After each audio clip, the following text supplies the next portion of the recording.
Hey everyone, welcome back to another Pandemic Walkers devlog. This is Developer Log 7, I believe now.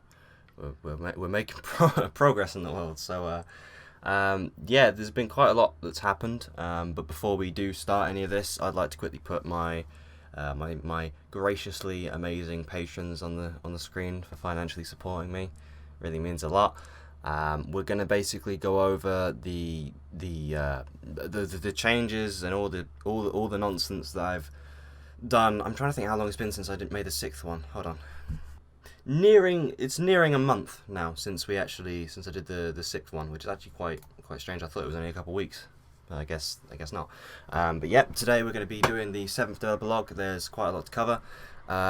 First and foremost, the pre-alpha testing happened about a week or two ago now. I had 3 people test it. I had my boy Clayton. I had one of the members from my clan. I had another member from my clan. Those are the 3 who tested it. Mostly positive. Quite a lot of criticism regarding a lot of things, which is, to be expected. I wasn't planning to let people test it so early, but the main reason I did it was because I wanted to have the I wanted to know if I was going in the right direction or not early on, because you don't really want to spend years working on a game, release it to the public, and then everyone just hates it. No one wants that, so I wanted to try and make sure I was at least doing something right with the game. And seemingly I'm doing something right, sort of. I don't really want to big myself up too much because there's still a lot to be done. But I'm very optimistic with where we are right now. So I'm now working on the alpha version of the game. So that's now the sort of plan. We're in the alpha version. I've been working on a few things. We've finally got the tile set for the game, or at least a tile set, meaning that the game is a bit more graphically consistent now. So that's all working now. There's a whole host of things, but I'm going to boot up the game now and sort of just show you the extent of where we're at. So I'm going to boot the game up.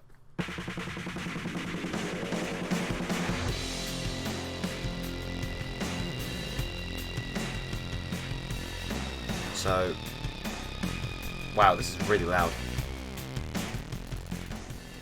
So I don't actually know if I did this in the last devlog. I'm pretty sure I did after. The game now has volume, I guess you could say sliders, not really sliders, but the volume adjustment is a thing now. Works pretty much perfectly, which is great. So, yeah, really happy with that. I think this was already here before. Again, it's been so long I haven't really messed with it, but yeah, I'm very, very, very happy with the situation of how much progress I've made, because now I'm calling it basically alpha, because it's been in pre-alpha for ages, and I'm very happy that it's finally in a situation where I can kind of say it's not in just pre-alpha anymore. I'm not comfortable with releasing it yet to the public. I'm definitely not going to be doing that anytime soon. But I'm very happy with where we are right now. So yep, the outpost has changed a little bit.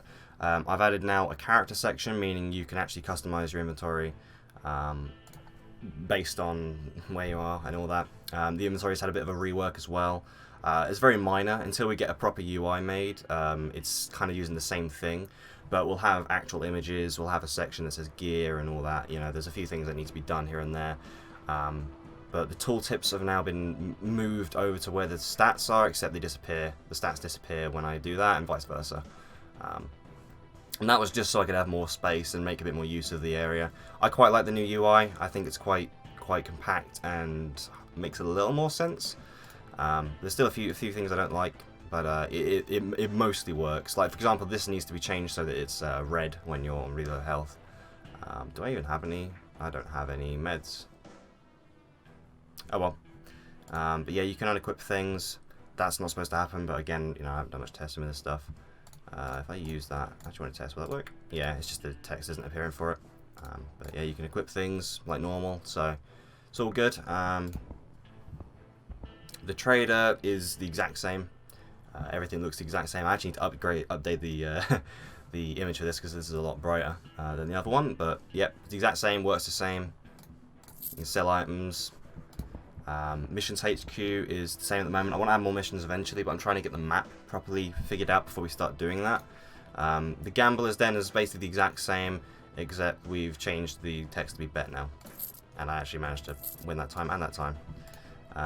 So, yeah, not massive changes with the outpost. The biggest changes are with the way the game looks now and the map in general. So, yeah, we're going to sort of go over these things. I'm very happy with the quality of life. Like, I've mainly focused on quality of life changes. The last, like, 3 days, I've focused on getting the new content in. New content, it's not really new content, but it's like new and improved content, put it that way. So, if we leave now, it will put us in, obviously, in Ashtonville, like normal.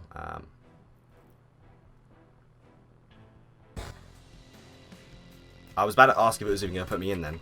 I thought that was going to be a bug. But there's now things saying that this is obviously an exit. You can see the tile set in the background. I've done some edits to it. I've had a bit of a noise filter to make it look a bit nicer. But now the map is basically twice the size of what it was in a way, 4 times. I don't really know. My math is terrible. But the game actually has a bit more of a map to it now. It's very bare. There's not enough props and stuff, but I'm going to work on trying to get the props in as soon as possible. Graphics have a bit more of a shadowy look to them.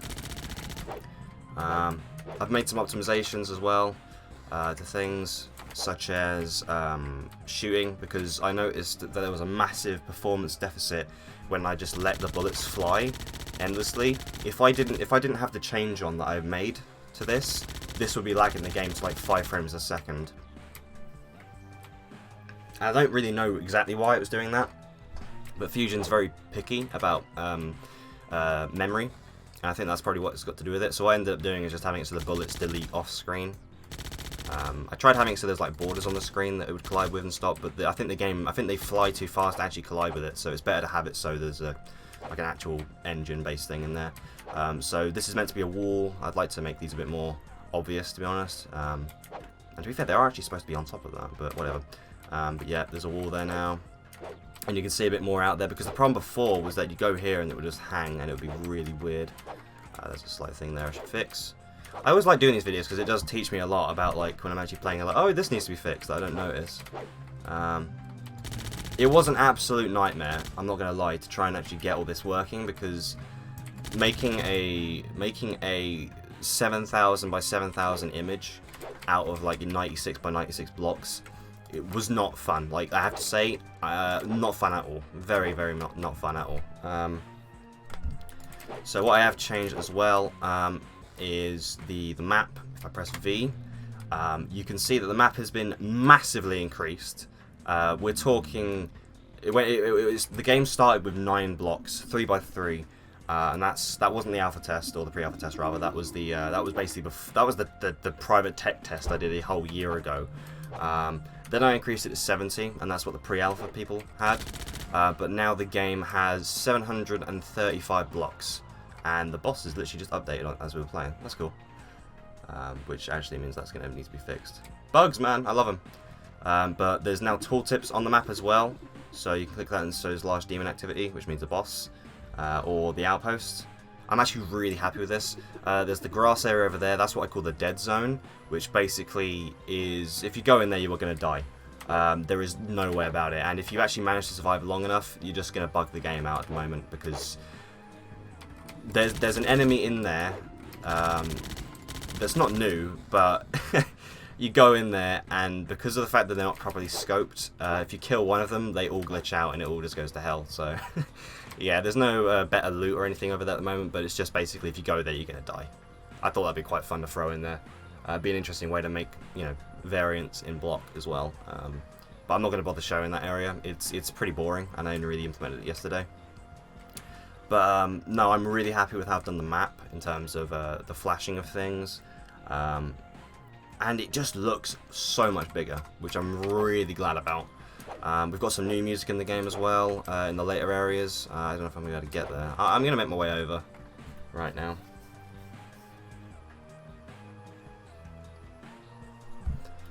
But no, thank you all for the massive support with Pandemic Walkers in general. This has quickly become basically my job at this point. I mean, it's not like I'm actually making a living off it, but it feels like a proper responsibility to take part in now. And that's what I really like about it. I really want to stick to that, and you know, I want to keep to the game and keep it going. It means a lot to me. So yeah. But there's some gun sprites in the works now, which will be in before the alpha's ready, which basically make it so that the player actually has something to hold other than just holding his hands out and shooting these weird little bullets. So that's good. Oh yeah, the Colt 27, which is the starting pistol, if I unequip that, now has unlimited ammo, and it does less damage per hit, and the main reason for that is because people reported that they were running out of ammo a lot, and I haven't increased the rate of it yet, so it still does an okay amount of damage, and it's unlimited ammo, but it's not enough to break the game. It's only really enough to break the game if you're dodging and weaving. At the end of the day, I don't want this game to be an ammo hunt where you can't just have fun with weapons. The whole point of the game is that you're supposed to be able to go around shooting the hell out of everything in sight. So I want it to be fun. You know, the starting area is going to have these pretty slow weapons, but like I'm planning to add some crazy weapons down the line, like something that shoots out like an electricity bolt or something, you know, like an orb of electricity that flies slowly perhaps, but then electrocutes zombies nearby, that kind of thing. Like I want it to be very arena focused. And that's, you know, so I'm not really trying to restrict ammo that much because it, you know, it's meant to be fun at the end of the day. I want it to be fun. I don't want it to be a game where you're constantly just scavenging for items 24/7. There's looting involved, but I don't want it to be the main focus. I want it to be able to, you know, find weapons. I want you to be able to earn weapons. I want there to be a reason to loot and to progress other than just, you know, arena focus, but I want the arena focus to be the main part. I want it to feel fun first, not completely just a grind. You know, when I'm actually playing, I barely pay attention to my experience because I'm just so focused on killing things. Which sounds kind of crazy when you think about it. But no, I honestly have no qualms or issues with making this game just ridiculously fun. You know, I don't want to restrict the player just because, you know, it's supposed to be a survival scenario. Your character's supposed to be a big badass. I mean, what's the point in making him just really, really slow and awful at everything? That doesn't mean I don't want to make it hard, but I don't want it to just feel punishing all the time.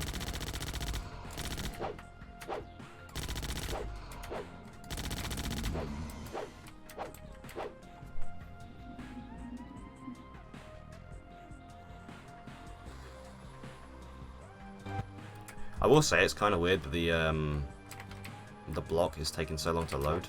I've never encountered that. I'm not sure why that's happening. Maybe because of the massive images. Probably.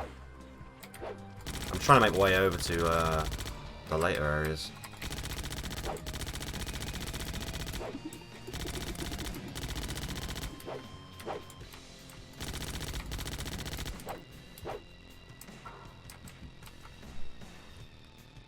I'm not going to get to the later areas, let's be honest. I'm going to go to the, where's the nearest boss location? Hold on. Okay, 4 up, 2 left, 2 right. But no, it's really cool to have this interactive map now. I've also got the mini-map as well. I don't know if I'll keep that in. I might do because the block is quite big. But I'm going to spruce it up a little bit and make it not just look like a big square. It's really exciting now to have the map, though. And especially the tooltips. I love that. Really fun to have the tooltips. I don't know, I'm just really proud of that change. The progress I've made with that is, yeah, really exciting stuff. Painkillers, I need those.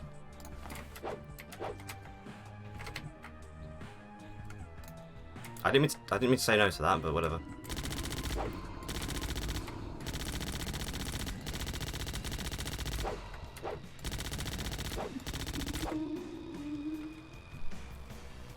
I've been tempted to increase the fire rate of the shame cannon.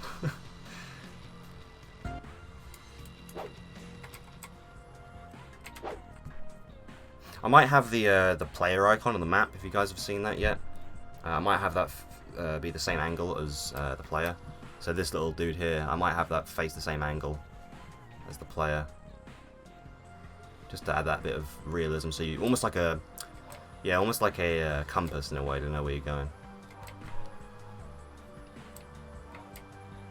I don't know, I'm just so happy with the map. I haven't really fiddled much with it, but I'm really happy with the result of the map. I want to add a shadow below these guys because there's something about them that just isn't properly blending in. I think it's to do with the fact that there's no real shadow, they're sort of just there. So I'm going to work on getting some sort of shadow system in. so that they can, well, not really assist them, but just to get some shadows in there so they actually kind of blend in with the environment a bit. Also need to fix that bug where the music just spikes up if you've got it on lower than max volume. It's kind of disconcerting or whatever. Not really a lot I can do about it. Oh yeah, there's also paying grunts. My boy William came through, recorded some grunts for me, which are really good. There's a random amount of them now. Not a random amount, there's about 12 of them.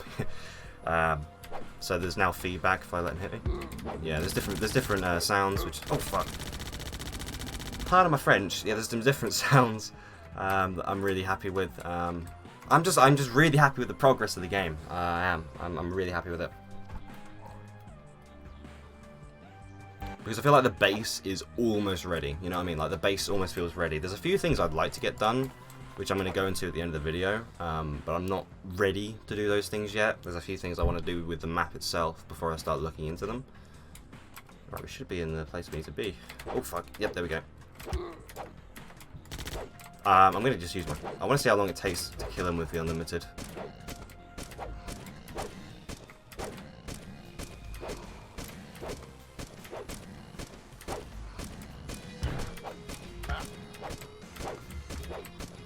Need to make use of the dash. I don't think the ground slam actually does much to him, if I remember. I think it just stuns him. Okay, I'm going to die. I'm just going to use that. I made it so his body glows a bit more now. It looks a little weird, so I might change it, but it's just so you know he's actually... Ah, my inventory's full. God damn it. I'd like to fix that as well, so that if your inventory is full, you don't just lose the loot. Because imagine if you looted a shame cannon and it's just like, nope. That'd be really annoying. I've got a pen 2001. I've got 2 of them. I wouldn't mind having like a thing that shows the amount of ammo you've got, because the only way of telling is when you've actually got the specific weapon equipped. So hit the 11 carbine and I've got a little bit of ammo, but not much. 11 carbine's actually really good though. It takes them down really easily. Also need to implement shotguns. I should do that. I might try and get that in before the alpha. Yeah, it's very good, the 11 carbine.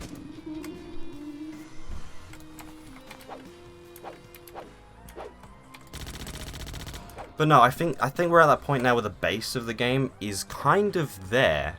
You know, I think the game is kind of at that point now where it is a pretty well-built base. There's quite a lot going on, and there is a loop to be had, especially with the missions. My big concern is obviously content. I want to be able to polish the game up. I want there to be more, but obviously it's not as simple as just, you know, getting the content and doing it. Like, I think the first thing I want to do to spruce up the blocks a bit more is get some lamps. Not lampposts, is that what they call them? I don't even know. Street lamps, that kind of thing. Street lights, whatever. That you have on the corners and stuff. You know, a bit more environmental lighting. That kind of thing. There's also, actually, speaking of which, there's now a day and night cycle. It's very hard to notice. It's actually daytime, I think, nearly. I don't actually know. I can't really check. But it's not nighttime at the moment, so it gets a lot darker than this. I think it's every 5 minutes it gets a little... The time progresses, which is actually really cool to have a day and night cycle. So yeah, but going back to the point, yeah, the street lights would be really nice to have in there. Obviously buildings would be nice, and this is what I'm going to go into with the interiors. Buildings would be really nice to put in the game, but I need the sprites, and I'm not entirely sure how we're going to get the sprites in a cheap way with how big they're probably going to be. So I think it would be a situation where I might have to get a few tiles made or something and just sort of make it myself, because it's kind of hard to do it from a top-down perspective, but at the same time it's kind of you get a lot of freedom in terms of you don't have to go crazy with detail because it's top-down. So I'll figure out a way to do it, but for now I'm going to leave it as is with the grass, but I will implement buildings. But this is something I've had an idea for, and I really want to do it down the line, and that is what I call basically demon nests, which if you've ever played Doom Eternal, it would be similar to the Slayer gates in that game, where you come across these random parts on the map that are sort of glowing similarly to this, maybe with that same text. You go there and there's maybe like a building that you go in, or perhaps even a big hole in the block. You go in the hole and it's just this big interior space where they just send loads of demons at you, and if you beat it then you get a reward like experience or or, you know, potentially a weapon loot, that kind of thing. I think that would be absolutely awesome, and it would add a bit more depth to what we've got right now. So that is something I would like to do. I don't know if that'll be there before the alpha, but I definitely want to do that. I definitely want to do that. Definitely want to do that. I mean, if we're talking about like release plans, I actually keep thinking, oh god, I'm already in alpha. There's still so much more to do, but I keep talking about it as if I'm going to be releasing the game full on. But I'm not. I'm going to be doing early access, which is a little different. I'm planning to go the early access route, meaning I can sort of chill out a bit. I don't have to have the end of the game in there. Early access just means people can hop in and play it, you know, buy it and then they get all the updates for free, that kind of thing. So I'm not that worried about it, but you sort of think like, oh Christ, you know, when you work on this stuff. But there's still a long way to go until then. But I'm very happy with what we've got right now, for sure. We're in a new zone, I think. I should probably put a bit of text that shows you a zone, like the zone you're in. Okay, so I just had a look. I'm in the green zone, which is basically the second zone. There's the safe zone, which is basically right next to the outpost. There's the green zone where I am. Then there's the amber zone. Then I'm just sort of going off of what I'm guessing here. And then you've got the red zone, which is all this up here. And then you've got the dead zone, which is all that over there, which I'm not going to bother showing you. But yeah, that's kind of all I wanted to show. 20 minutes of me rambling. I don't even know if I've mentioned a whole lot, but I hope this was enjoyable to watch. I'm really happy with the way the game's going. At the same time, I am worried, but I'm happy. I wouldn't actually mind getting some decals on the road and stuff over the next week or something. Maybe make some decals, like road paint, that kind of thing. I don't actually know what it's called. I think it's just road paint. I don't know. But no, I'm really happy with the progress. I want to thank all my patron supporters, because this would not be possible without them, and I'm not even just saying that. You know, you know, commissions are not free, so I need all the extra funds I can get to support the game. So it's very humbling to have all these lovely people supporting me. So big thanks to all them. You guys are amazing. Of course, if you are not a patron and you're watching this, feel free to become a patron if you want to support the project. You'll get free access to Patreon posts. If you go for the $5 tier, you'll get a free copy of the game when it's finally ready. But yeah, thank you all for watching. Really appreciate it. And I'm pretty sure that's everything. So thank you all, and I'll see you all next time. Have a good one, guys.